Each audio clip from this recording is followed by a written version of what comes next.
நிறைய பேர் கெஸ் பண்ணியிருப்பீங்க லாங் வீடியோ போடுறேன்னாவே ஏதாச்சும் ஆயிருக்கோன்ட்டு. ஆமாங்க, மோத்தி சாப்பிட்டுக்கிறது இது கடைசி சாப்பாடு.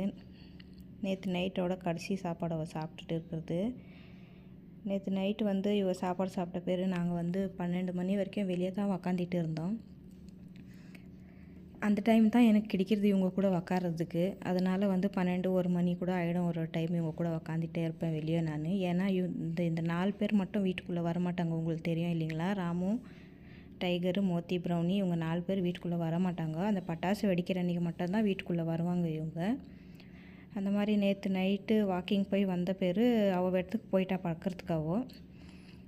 காலையில் பார்த்தா எப்போவுமே காலையில் ஏஞ்சி வந்துடுவா. இன்றைக்கி காலையில் பார்த்தா வந்திருக்கல. நானும் காலையில் ஏஞ்சி வாசல் தெளித்து கோலங்கையில் போட்டு டீ குடிச்சிட்டு உக்காந்துட்டு இருந்தேன் வாசலில். பார்த்தா என்னோடய தங்கச்சி போயிட்டு இருந்தாங்க அந்த வழியில். இங்கே பாருங்கள் மோத்தி உழுதுருக்கு பாருங்கன்னு வந்தால் ஓடி போய் பார்க்கல.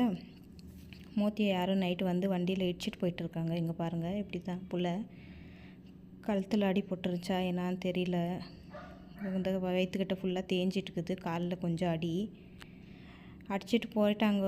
கொஞ்சம் கூட மனசாட்சி இல்லாமலே நடந்துக்கிறாங்க. இவங்களுக்கு நான் சொல்கிற மாதிரி தான். இவங்களுக்கு வாழ்க்கை இருக்கிறதே கொஞ்சம் வருஷம் தான். அதை கூட இந்த மாதிரி ஆக்சிடெண்ட் பண்ணி நீங்கள் இந்த உயிர்களை இப்போ எடுத்துடுறீங்களே, உங்களுக்கெல்லாம் மனசாட்சியே இல்லையா?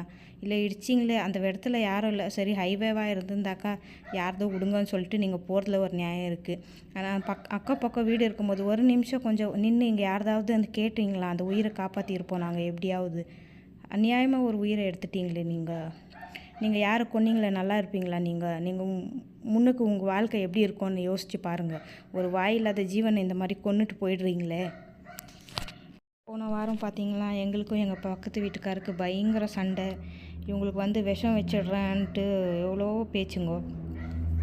அவங்களுக்கு விடுங்க, இன்றைக்கி நிம்மதியாக இருப்பாங்க அவங்க. ஏன்னா விஷம் வைக்கிற அவசியம் இல்லை அவங்களுக்கு. ஒரு புள்ள போயிடுச்சு. இந்த புள்ள யாருக்கும் எந்த கெடுதலும் பண்ணாத மாதிரி புள்ள இது. யாராவது கொலிச்சுன்னு இருந்தால் கூட, ஏதாவது பசங்க அந்த பக்கம் கொலிச்சுருந்தா கூட ஏஞ்சி ஓடாது இந்த புள்ள. வண்டி பின்னாடி ஓட மாட்டா. யார் தான் மனசாட்சி இல்லாமல் இவ்வளோ ராத்திரி இடிச்சிட்டு போயிட்டாங்களோ தெரியல. டெய்லி காலையில் ஏஞ்சி வந்துடுவா. ஏஞ்சி வாசலில் தான் படுத்துட்டு இருப்பாள். ஏஞ்சி போனதுமே காலையில் இவ முகம் தான் நான் பார்ப்பேன். இன்றைக்கி பார்த்தா இவ முகம் நான் பார்க்க முடியல.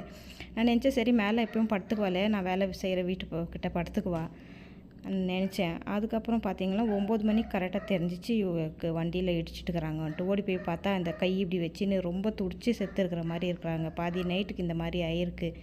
எங்கள் கண்ணு முன்னாடி ஏதாவது நாங்கள் பார்த்துருந்தோம்னா உடனே நாங்கள் ஹாஸ்பிட்டலுக்கு கூட்டின்னு போய் இவளை காப்பாற்றிருப்போம். அவ்வளோதாங்க. இனி இந்த மூஞ்சை பார்க்க முடியாது. தயவு செய்து வண்டி ஓட்டிகிட்டு போகிறவங்க கொஞ்சம் கவனமாக வண்டி ஓட்டி போங்க. நாங்கள் எந்த எதிர்பார்ப்போட இந்த பிள்ளைங்கள வளர்த்துட்டு இல்லைங்க. நான் ஒரு 3 வீட்டில் சமையல் வேலை செய்கிறேன். எங்கள் வீட்டுக்கார் சைக்கிள் ஷாப்பில் வேலை செய்கிறாரு. அவர் வர வழியில் பார்த்தீங்களா ஒரு 10லேருந்து 15 நாய்க்கு சோறு போட்டுட்டு வருவார். நாங்கள் எங்கள் வீட்டில் ஒரு 15 நாய்க்கு சோறு போடுறோம். இப்போ புதுசாக பார்த்தீங்கன்னா எங்கள் வீட்டிலேருந்து கொஞ்சம் தூரத்தில் ஒரு 8 நாய்ங்க இருக்குது. அதுங்களுக்கு ஒளிஞ்சு இருந்து நைட்டு 12 மணிக்குங்க. நைட்டு கூட இவர் 12 மணிக்கு போய் சோறு வச்சுட்டு வரும்போது இவ கூட தான் வந்தாங்க. இவ கூட இவ அந்த பக்கம் போயிட்டா, இவர் வீட்டுக்கு வந்தார். அந்த 8 நாய்க்கு சாப்பாடு வச்சுட்டு இவர் வீட்டுக்கு வந்தார். இவ அந்த பக்கம் கேரேஜில் தான் போய் படுத்துப்பா. நான் சொன்னேன் இல்லை, நான் வேலை செய்கிற வீட்டில் அங்கே போய் படுத்துப்பான்னு சொல்லிட்டு. ஏன்னா நைட்டில் அவங்க தொல்லை பண்ண மாட்டாங்க. அந்த டைமில் மட்டும் தான் அங்கே போய் படுப்பா. மற்ற டைம் வீட்டு முன்னாடி நான் போட்டிருக்கேன் பாருங்கள். அந்த வீடியோவில் வீட்டு முன்னாடி தான் படுப்பா. நைட்டில் அவங்க தொல்லை பண்ண மாட்டாங்கன்னு சொல்லிட்டு நைட்டு போய் அங்கே படுப்பா. மத்தியானம் நான் வேலைக்கு போகும்போது என் கூட வருவா. அங்கே வெளியே படுத்துப்பா. திருப்பி நான் வேலை முடிச்சுட்டு வெளியே வரும்போது என் கூட வந்துடுவா. எந்த தொல்லையும் பண்ண மாட்டா. போன வாரம் பார்த்தீங்களா, நாய் பிடிக்கிறவங்க பிடிச்சிக்கினாங்க இவ்வளோ ரிக்வெஸ்ட் பண்ணி. அப்போ இவ்வளோ கூட வச்சேன் நான். ஒரு வாரத்துலேயே பார்த்தீங்களா இந்த பிள்ளையோட உயிர் போயிடுச்சுங்க. இந்த வீடியோ போடுறதுக்கு காரணமே இது தாங்க. ஏன்னா நான் வாயில்லாத ஜீவன்களுக்கு நம்ம மனுஷரை நம்பி தாங்க அது இருக்குது. கடவுள் படிச்சிருக்காருன்னா அதில் ஒரு அர்த்தம் இருக்குங்க. சும்மா கடவுள் யாரையும் படிக்கலை. அதுங்க வேலைக்கு போய் சம்பாதிக்க முடியாதுன்னு சொல்லி தான் ஒரு நல்ல மனுஷங்களை படிச்சிருக்காங்க. அவங்க எந்த எதிர்பார்ப்பும் இல்லாத அதுங்களுக்கு சாப்பாடு வைக்கிறதோ ஏதோ அவங்களால முடிஞ்சது செய்கிறாங்க. எங்களுக்கும் எந்த எதிர்பார்ப்பும் இல்லை இந்த பிள்ளைங்கனால. அவங்க வயிறு ரொம்பனா போதும். இங்கே பாருங்கள் எந்த மாதிரி அடிபட்டு அநியாயமாக போயிடுச்சுங்க ஒரு உயிர். போயிட்டா அவ்வளோதான். இனி பார்க்க முடியாது அவளை. ரொம்ப மனசு கஷ்டமாக இருக்குது. இந்த மாதிரியெல்லாம் தயவு சேர்ந்து பண்ணாதீங்க. நாங்கள் எவ்வளோ கஷ்டப்பட்டு அதுங்களுக்கு சோறு போடுறோம். தயவுசெய்து இப்படி யாரும் பண்ணாதீங்க. உங்கள்கிட்ட கேட்குறது ஒரே ஒன்று தான், இந்த குழந்தைங்களுக்காக எங்களுக்கான ஏதாவது ஒரு இடம் இருந்தால் ஒரு காம்பவுண்ட் மாதிரி போட்டு இந்த குழந்தைங்கள பாதுகாப்பாக நாங்கள் இந்த பிள்ளைங்களை வச்சுக்குவோம். நாங்கள் இருக்கிற இடமே எங்களுக்கு நிரந்தரம் இல்லை, அதனால் வந்து சாப்பாடு மட்டும் தான் போட முடியும். ஏதாவது எமர்ஜென்சி இருந்தால் மெடிக்கல் இது நாங்கள் பார்க்க முடியும். ஆனால் இந்த மாதிரி மனசாட்சியே இல்லாமல் கொண்டுட்டு போயிட்டாங்க. டெய்லி என் பின்னாடி வருவாங்க. வேலைக்கு போயிட்டு வரும்போது நான் எங்கே வேலைக்கு போனாலும் 3 வீட்டில் என் பின்னாடியே வருவாள். நேற்று கூட என் பின்னாடி தான் வந்தா இவ வேணா வேலைக்கு போகும்போது. நேற்று தான் இவளை கடைசியாக நான் பார்த்தேன். இதுக்கப்புறம் இவ்வளோ நான் பார்க்க முடியாது. தயவுசெய்து யாரும் இப்படி பண்ணாதீங்க.